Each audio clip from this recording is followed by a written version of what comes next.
dalam salah satu dalam qawaid fiqhiyah, dia bincang ialah dia kata ad-dararu yuzal. Ni qawaid fiqhiyah ni banyak, tapi 5 kepala yang utama dia. Salah satu ad-dararu yuzal. Darar, benda yang menyebabkan mudarat, yuzal, dihilangkan. Agama macam yang kita cerita malam tadi, Tuhan tak ada apa-apa kepentingan dengan agama dan tidak mendapat apa manfaat daripada agama. Ghaniyun hamid.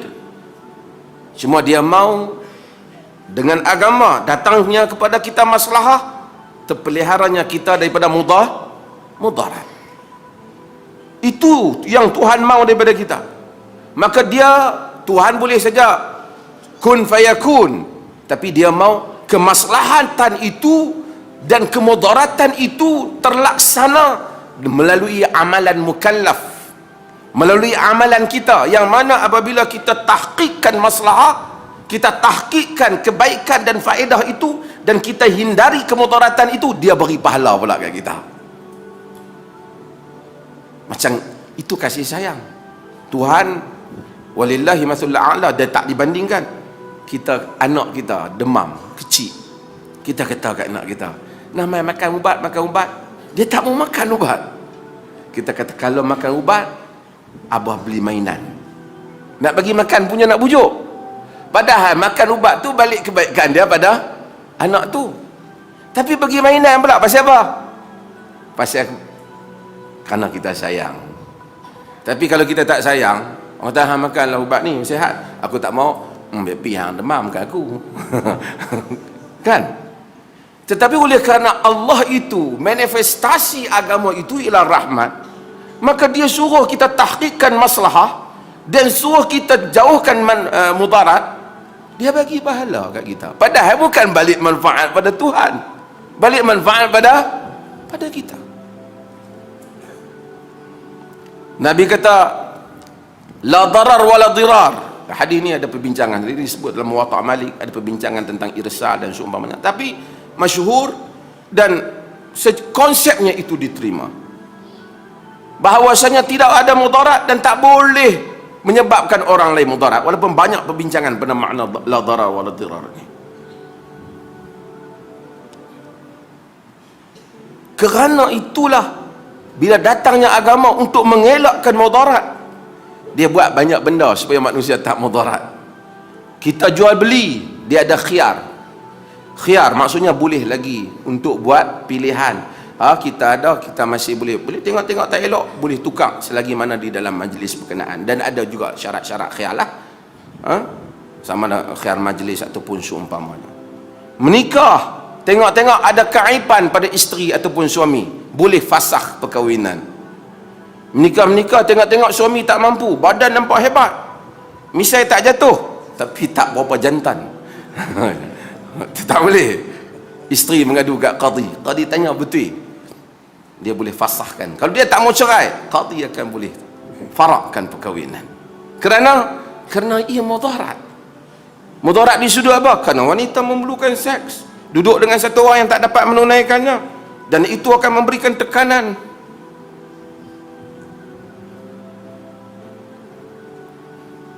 Maka dengan kaedah ini, ad-darar yuzal, darar itu dihilangkan. Kita tak boleh pergi buat mudarat pada orang.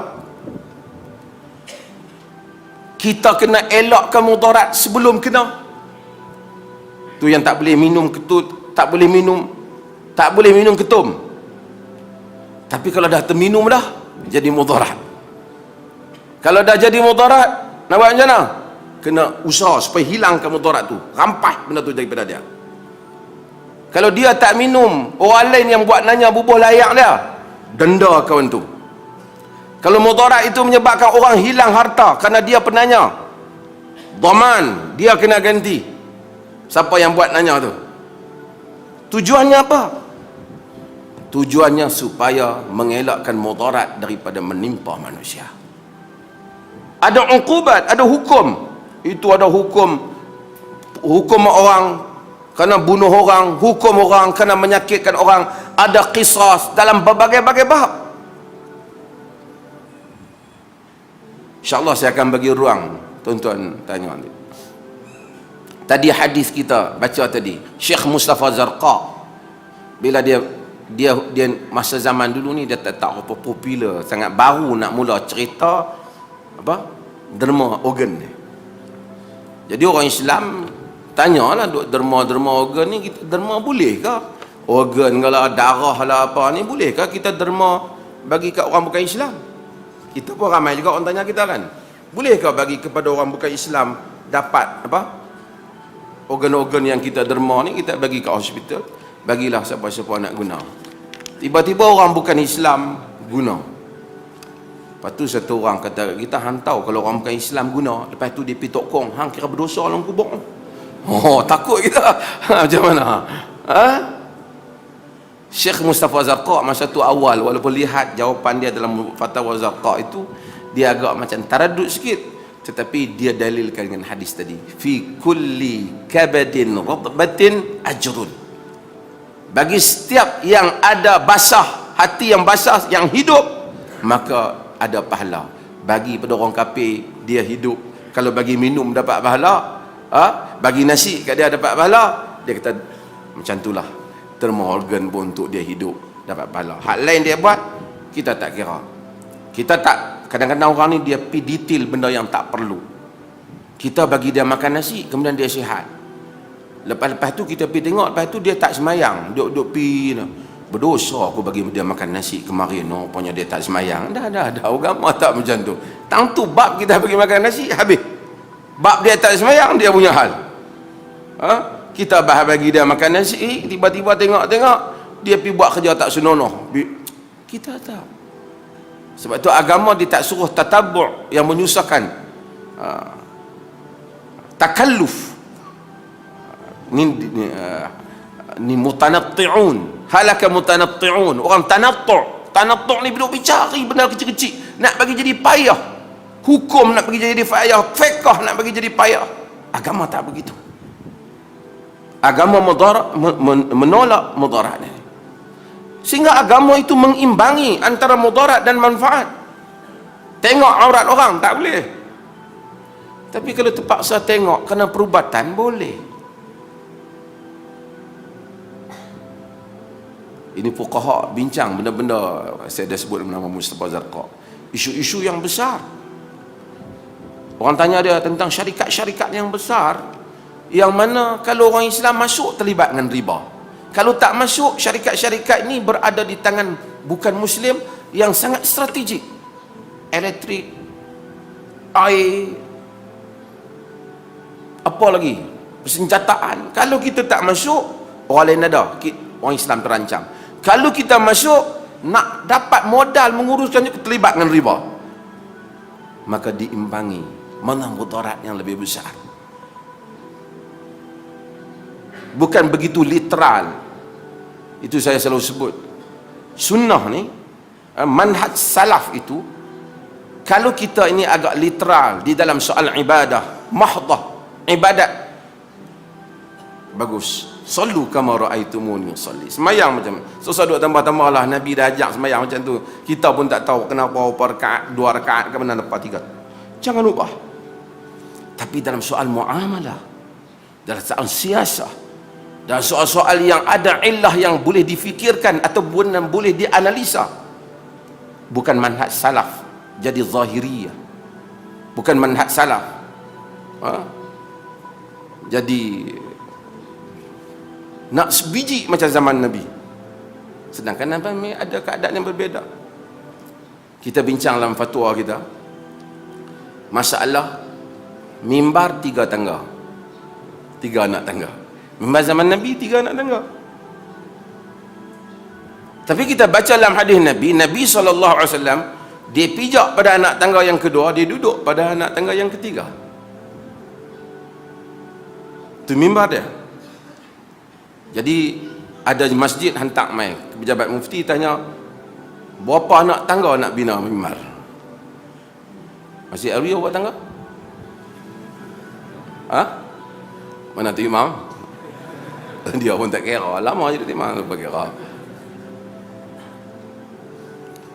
Dan anak tangga tu tanya pula, nak menghadap ke belah mana? Pasal anak tangga Nabi menghadap ke arah makmum.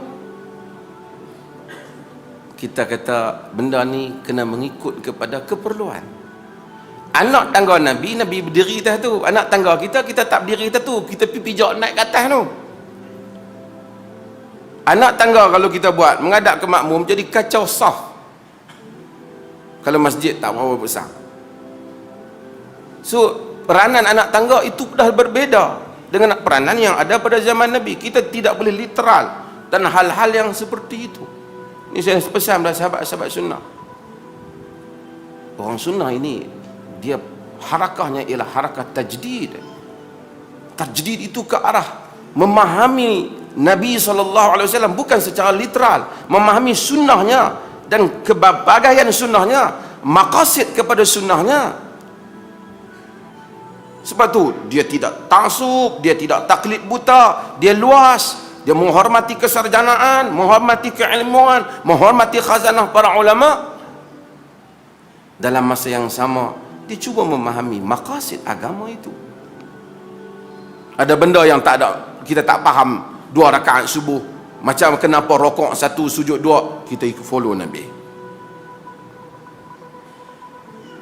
Tapi zaman Nabi tak ada pilih paip ayam, dia ambil dalam bekas wuduk macam lain, kita ambil yang tu tak apa.